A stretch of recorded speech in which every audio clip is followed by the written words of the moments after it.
Mohun Bagan super জায়ান্টকে ISL থেকে বের করে দেওয়ার হুমকি। শুনতে অদ্ভুত লাগলেও এইরকমই কিন্তু হুমকি এসেছে অল ইন্ডিয়া ফুটবল ফেডারেশনের তরফ থেকে।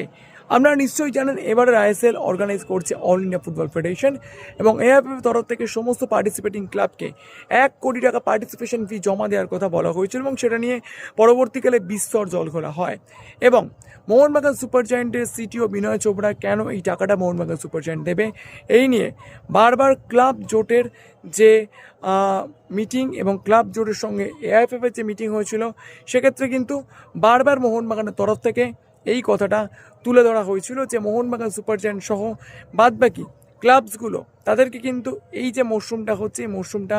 চালানোর জন্য এমনি অনেক বেশি টাকা খরচ করতে হচ্ছে, সেক্ষেত্রে তারা কেন পার্টিসিপেশন ফি হিসেবে 1 কোটি টাকা দেবে। এবং তার সত্ত্বেও কিন্তু 1 এপ্রিল পর্যন্ত এআইএফের তরফ থেকে সময় দেওয়া হয়েছিল 1 কোটি টাকার প্রথম কিস্তি 30 লক্ষ টাকা জমা দেওয়ার জন্য।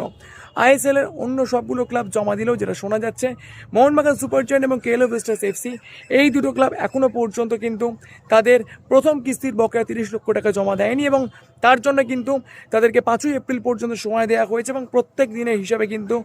1 লক্ষ টাকা করে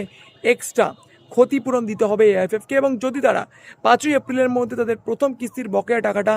না দেয় তাহলে সামনের মরশুমে মোহনবাগান সুপার জায়ান্টকে আইএসএলে পার্টিসিপেট করতে দেওয়া হবে না, এরকমও কিন্তু হুমকি দেওয়া হয়েছে এআইএফএফের তরফ থেকে।